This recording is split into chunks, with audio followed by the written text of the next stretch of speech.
What is up, guys? Welcome back to another episode. This is episode number 6. I hope you liked that little cinematic thing I did in Beverly Hills. That's where I live. I was reading a lot of comments like under a bunch of other poker vloggers like Matt Vaughn, Johnny Vibes, obviously Mariano, one of my friends. A lot of people like the cinematic aspect of things, so I decided, why not? Let's go out there, let's get some cinematics for you guys. So I'm gonna try to incorporate that more into my vlogs. I have a fairly nice camera and I know somewhat what I'm doing with editing, so why not give you guys a little bit more of a high quality feel, as Johnny Vibes would say. So yeah, I hope you guys enjoyed that. I also was doing some different things on the channel in terms of content. I did a couple shorter videos called One Big Hand. I hope you guys like that as well too. Editing these long videos, any vlogger will tell you, it takes a really long time. The next day. So if I can break it up in the week and put out more content by doing one hand and then doing a longer video, and I put a lot more content out this way as opposed to just doing one 20-minute vlog a week. I can probably get 3 videos out a week this way, which is better for you guys, and it's better for me with growing the channel, so I hope you guys like that as well. In the next video, we got something cool coming up. I'm gonna do a challenge. I'm gonna head out to Morongo and buy in for the minimum $100 and see how high we can run that up. I'm gonna call that the $100 challenge.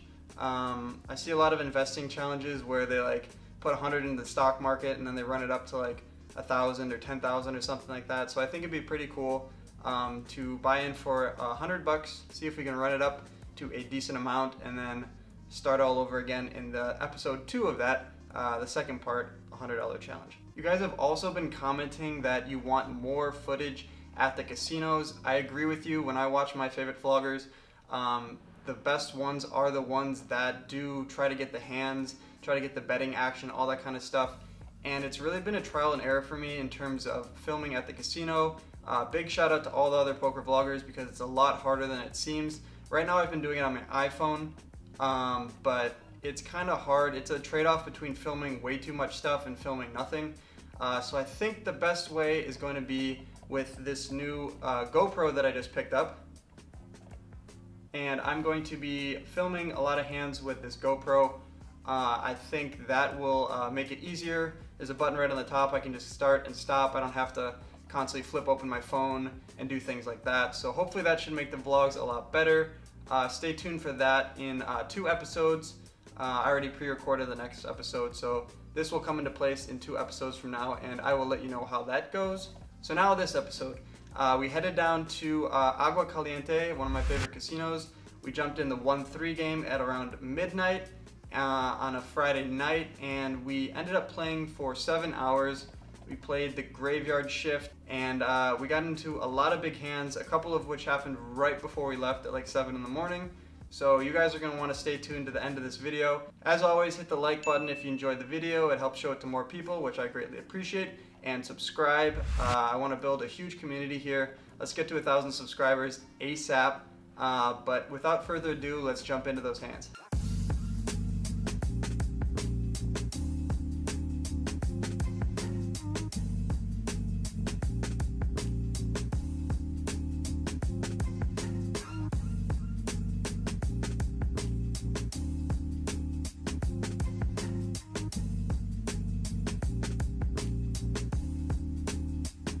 Buy in for the maximum here at Agua as we usually do, which is $300. The blinds are 1-3 and we're in the small blind. We look down at 9-7 of spades and there is a straddle on. It folds around to the button who calls the $6. I complete in the small blind for $6. The big blind also completes and the straddler checks. So we're going 4 ways to the flop. Flop comes queen 9-9 with 2 diamonds. I'm in the small blind here, I'm first to act. We obviously have trip 9s.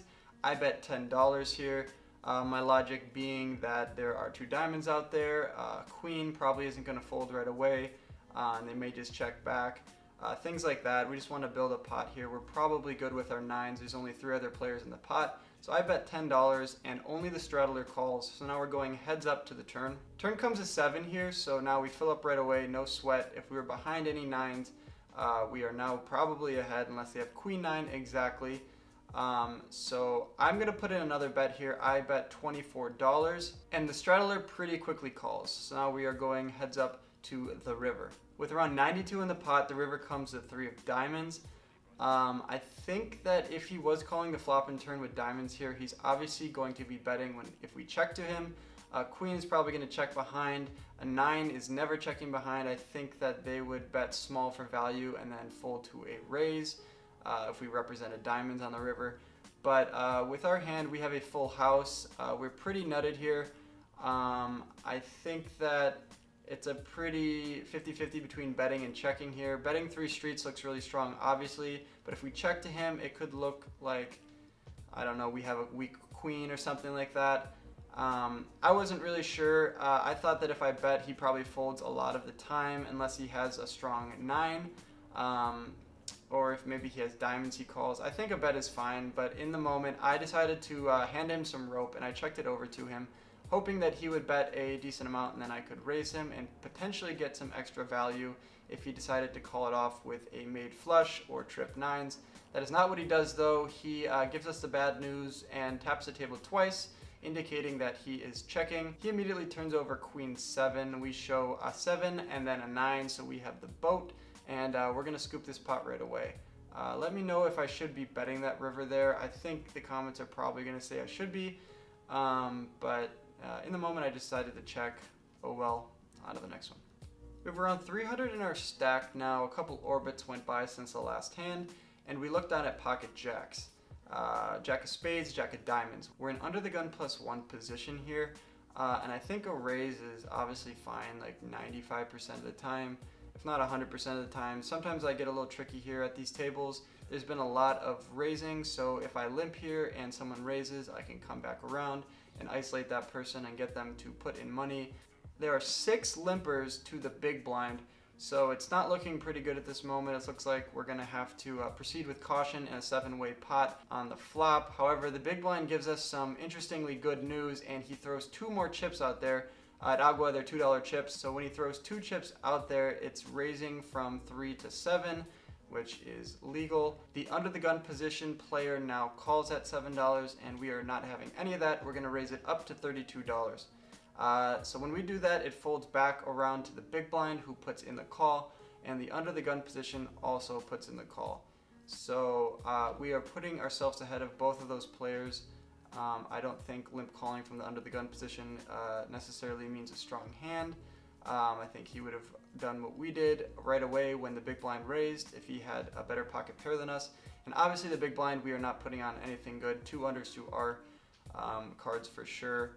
So we're going 3 ways to a flop. With around 120 in the pot, the flop comes 10-6-4 with 2 hearts, and we do not have a heart in our hand. It checks to me from the under the gun position player, and now we bet 50 into 120. I think a bigger size here is acceptable as well, somewhere in the range of $75. But we put in 50, and it comes around to the big blind, who made that unorthodox play pre-flop, who now re-raises me to $150. The under the gun position player gets out of the way, and now we have a decision. Including the $50 we put out there already, we have around 260 covering the other guy. We have pretty similar stacks to the guy who raised $150. He has around 200 to 250, so we have pretty similar stacks. When he raises here, he was playing a lot of hands and a lot of hands aggressively, so I'm not necessarily giving him too much credit here. I think an overpair, even though we do not have a heart, is good enough to go with, so that's exactly what I do. So we jam for 260, and it comes around to him, who pretty quickly snap folds, saying nice hand, so I guess we caught him in the cookie jar. He ended up saying that he had Jack 7 off, which was a complete airball, which is pretty accurate with the other things that he's been doing at the table up until this point. We're going to take that pot down. We are happy with taking it down right there, not having to fade any outs on the turn or river if he ended up calling us, but I think our jam is fine there.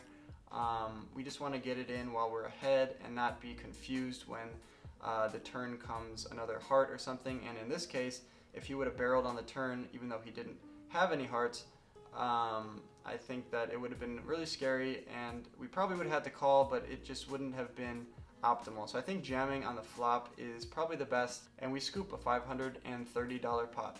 We have around 530 in our stack now, and we're in the big blind with queen deuce of clubs.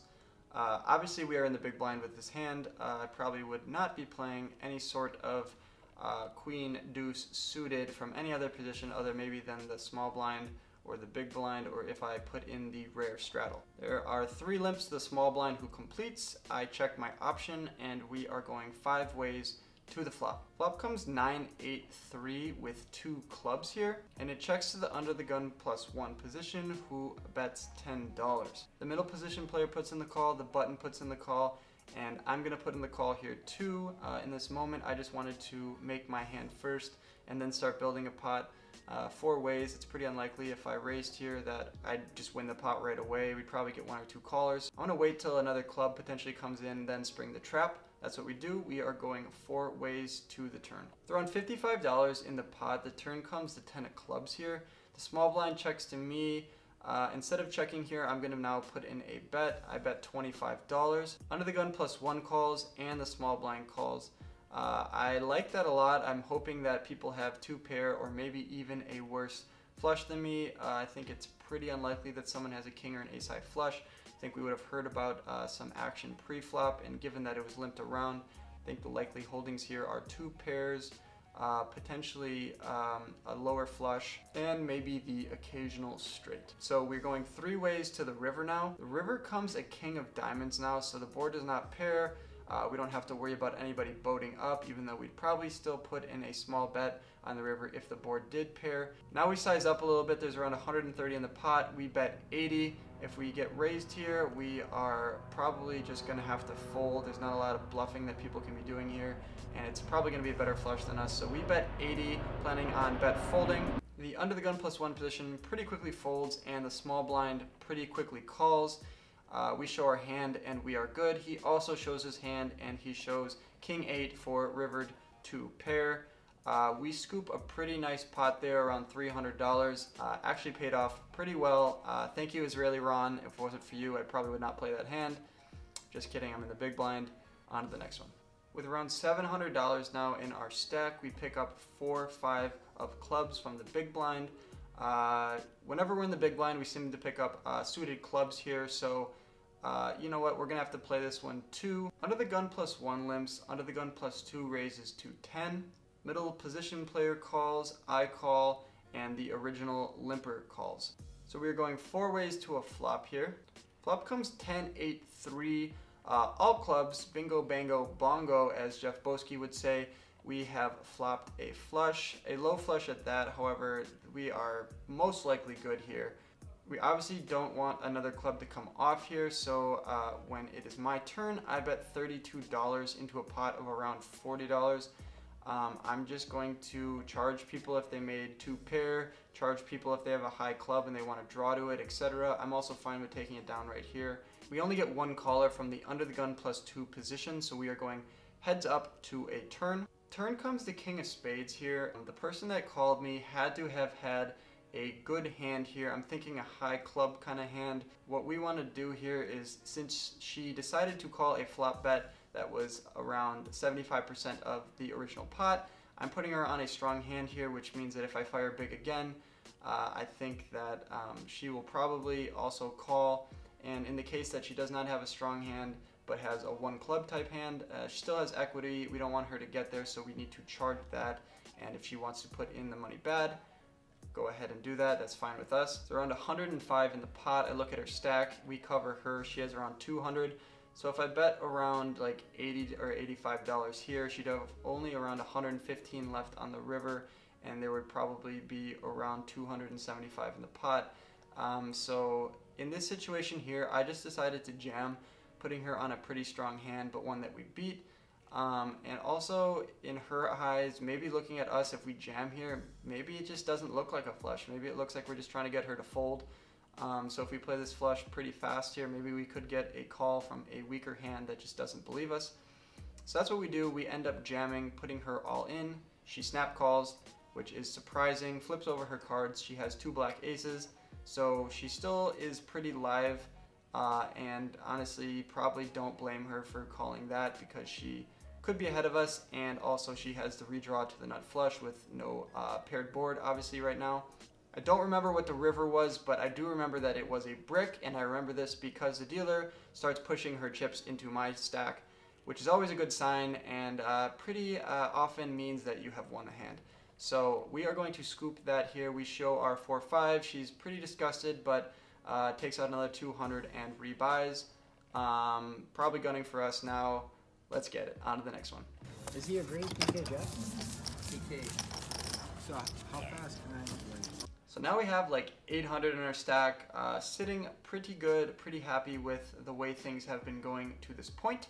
We look down at our hand and there's only one thing that could make us happier than we are right now, and that is getting pocket aces. Unbelievable, great turn of events. We just showed 4-5, now we pick up aces. This is going to be pretty good. Only thing bad is we are in the under the gun position. However, I'll take that all day with aces. We raise it up to $16 here. We normally raise a little bit bigger. We raise to 12 when we're in middle position, so we're going to add on a little bit here because we're out of position if anyone calls. So we raise it up to $16. Under the gun +1 calls, which is surprising, and everybody else folds, so we're going heads up to a flop. Flop comes deuce, jack 6, rainbow. I bet $12, and under gun +1 pretty quickly calls. Turn comes a 10 of spades. I bet $32 now, and he pretty quickly calls again. Throw around $124 in the pot. The river comes to 4 of spades now, and he pretty quickly called me on the flop and the turn. So I'm going to size up here on the river. I end up bombing almost a pot-sized bet here, and he pretty quickly calls, so we table our aces. Not really sure what we are up against here. We don't find out any information for you guys. He ends up just mucking face down, and we scoop a pretty nice pot there. On to the next hand. This next hand is pretty interesting. The villain in this hand is a pretty interesting guy. I wouldn't say he's a professional. I wouldn't say he's an amateur. I'd say he's a regular, but probably on the borderline between winning and losing. We have around $700 in our stack. We're in the under the gun position with ace queen of clubs. Just like the jacks hand earlier, occasionally when we're in the under the gun position, we like to, at this casino at least, do some limp re-raises. So if you end up playing a hand with me at Agua, I need to balance my limp re-raising range because right now it is very one-sided in terms of value. So we put in the limp with our ace queen of clubs. We got 3 other limpers and no one opens the action again, so unfortunately we're going 4 ways to the flop with a pretty strong hand. Flop comes queen 3 deuce rainbow. So now the small blind leads out for $4, which is pretty strange. We're obviously going to be putting in a raise here, seeing where we're at. We have to proceed with some caution though because it was a limped pot and we did not weed out any bad hands pre-flop. So nonetheless, we still put in the raise here. Small blind bets 4, I raise it up to 16. The under the gun +1 position, who I mentioned before this hand, ends up putting in the cold call. The original raiser in the small blind folds, so now we are going heads up out of position to a turn. Turn comes the queen of hearts now, so it brings 2 hearts for the backdoor hearts if one came on the river. However, it gives us top trips in a pretty disguised way. No one is really going to be putting us on ace queen here, or even king queen for that matter, the way we played it. Given that he likes to put in a lot of bets when checked to, I decided to play this one tricky and I check it to him. Unfortunately, he just checks it behind here, so that's not what we wanted. We wanted to spring the trap. I know you guys are gonna roast me for this, but I think I need to be putting in a bet here. I think that you need to just play pretty ABC in these kind of games. You don't need to be doing too many tricky things. I think I'm watching too much Live at the Bike here and doing all these these weird things that I see people doing. I just need to just be firing here for around half pot to 3/4 pot size bet. If he has hearts, he just needs to pay me for that, and he can't see a free card here. If he has queens, I thought that he would be putting in a bet with a worse queen and then I could raise him for value, but unfortunately he just checks behind, so we are going to a river. The river comes a 7 of hearts now, so it does bring in the backdoor heart draw, although I don't know how often he would have that. I bet $50 here. The pot is around $51, so we just put a pot size bet out there. We want to get called by hands that don't believe us. We want to get called by a queen. I think if we bet $30, queen's not really going to raise us here, so we're probably going to be bet folding here if he makes it a large amount. Comes around to him, and now he's in the tank.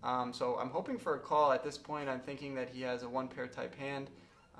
If he has a queen, he probably would have snapped us by now. He's in the tank. He unfortunately gives us the bad news and jams for $290, and the action is back onto us here. I'm really confused. I have no idea what he has. I'm assuming he has some sort of flush. I don't think Queen would play it this way unless it filled up, which we are also behind. Given that there is only around 100 in the pot before he jams, is like 290 in there, and I only put in around 60 of that $100. I just don't know how we can call here profitably. He's not crazy enough, and people at this level are not crazy enough to be making these huge bluffs on the river for their entire stack. On top of that, he also kind of flashes his cards to the person to his left. So now I know that I'll be able to see his cards if I ended up folding, because someone else at the table would probably say, hey, show one, show all. But that doesn't really factor into my decision to fold at all. I fold because I am either putting him on a queen that filled up or a heart that got there because of my stupid check on the turn. So we do in fact fold, and we show our hand just because I know that he's going to show his hand. And someone at the table does say show one, show all. The dealer flips over his cards. He has the nut flush with ace deuce of hearts. So good fold there on my part. I think that is the right thing to do in the long run as well. And we are going to go on to the last hand of the night, which is the craziest hand of the night. So stay tuned. At this point, we have around $600 in our stack. It's around 6 in the morning, and we're playing pretty short-handed here. I think we had 7 at the table at this point. However, everybody was sitting pretty deep. Most people had around 500 to 600 in their stack, which is almost double a starting stack at this 1-3-300 capped game. It folds around to us in the button position, and we have pocket nines. So we're going to be raising it up here to $20. Small blind folds, and the big blind now raises to $65. The big blind was a really cool guy, a good player as well. He showed me a lot of chip stacks on his phone from the World Series of Poker when he ran up giant stacks in the 1-3 and 2-5 games at the Rio. So I know he's a pretty good player here, and pretty good players will know that I'm in the button position, so my range doesn't have to be nutted here all the time. I could just be raising to take down the pot with only a small blind and big blind left. So his raise here doesn't have to mean strength all the time. However, I'm going to be in position here when I am almost always making this call here, especially with pocket nines. I'm going to be set mining here. We have $600 in our stack, and he covers us, so if we end up flopping a set, we can win a huge pot here. A lot of implied odds, all that nerdy talk. So he ends up raising to 65. I'm not going to be folding here for another $45. I put in the call, and we are going heads up in position to the flop. With around 130 in the pot now, the flop comes 9-7-3 with 2 hearts. Unbelievable. 6 in the morning here. I think I'm seeing things. It's unbelievable. We flop top set here. Now we're hoping that he is at the top of his range here, and he was 3-butting us pre-flop with something between 10s and aces. Would be phenomenal. And he does continue to tell that story. He bets pretty big here. He bets $100 into 130. And so the action now is on us. I don't think there's anything to do here. We do not want to scare off any of his bluffs if he has an ace-king type hand. If he has a lower pocket pair than us, we also do not want to scare that off. I want to let him do whatever he wants to do in this hand. If another heart comes, so be it. We have top set here. We're just going to be putting in this call here and keeping his entire range in and keeping us pretty wide as well. He can't really narrow us down to anything. So he puts in $100 and I end up making the call. The turn comes the 7 of spades. So if you're worried about backdoor hearts getting there, we don't have to worry about that anymore. We now have top boat. It's impossible for us to lose his hand unless he had pocket 7s exactly at this point. He leads out for $200 now, and I think about my options here. I just want to take my time and not give anything off here. This is shaping up to be a pretty big hand here. He's firing 200 into a pot over 300. So I'm obviously going to be making the call here all day, which is what I do. I put in the $200 and we are going to river. With around $730 in the pot, the river comes to 10 of hearts, bringing in the backdoor hearts draw. Now I'm praying that he has some hand like ace king of hearts that was firing on the flop, picked up equity on the turn, tried to push me off, and now got there on the river. And he fires all in, so I'm not exactly pinpointing him on any hand. Obviously I'm never folding here. He has me covered. I put one stack of brown in, indicating a call. He turns over pocket jacks here, which is strange in my opinion. I'm not sure if I would take the exact same line with jacks, I probably would have checked the turn or the river. I show my nines for a full house. He said that he was betting for value on the river, and his logic for that was, because I was talking with him a bunch after the hand, was that I should have re-raised pre-flop his 3-bet to $65 when I was on the button if I had any hand like queens, kings, or aces. And I told him, yeah, you're probably right, but if I had queens, I'd probably just flat you on the button. And if I was tricky, I would probably flat aces or kings too. Although we are pretty deep, so if I want to get stacks in with aces and kings, I think a raise on the button there, a 4-bet, would be pretty mandatory with aces or kings. But I said if I had queens, that would probably be the only hand that I would flat pre-flop that still beats you. So just unfortunate for him and very fortunate for us that we flopped top set and then ended up turning a boat. When all the chips are back into our stack, it's around $1,200, which is very, very nice. We bought into this game for $300, and at this point in the hand, we had $1,200. It was like 6 in the morning. I ended up playing for another 30 to 45 minutes and ended up cashing out at around 7 a.m. Overall, a really good session. A lot of the action happened towards the end, as you saw. Really fortunate for us. It's nice when you flop a set versus an overpair and it holds up. We rack up, we take our chips to the cage, we get our cash, our cold hard cash money, put it into our pocket, walk out into the parking lot, and drive home. I hope you guys enjoyed this video, like the cinematics in the beginning. Let me know what you thought of some of my lines in the hands. Throw a like on the video if you made it this far, and comment down below. Like I said in the beginning, the next video is going to be a cool one. We're going to buy in for the minimum at Morongo and try to run it up. I'm going to call it the $100 challenge, and I already filmed it. I'm just editing it now, and I'll let you know it went well, so you're going to want to check that one out. And the only way that you're going to get notified of that video is if you hit the subscribe button. So please do that. I really appreciate all the support on the channel. In around 2 weeks, we've grown this to around 250 subscribers. Really appreciate that. The channel is growing pretty fast now. YouTube's starting to mess with us. They're promoting it to a lot more people. Stay tuned, a lot more to come, and I'll see you guys in the next one. Peace. Thanks for watching to the end of my video. Click my head below to subscribe and stay in the loop. See you next time.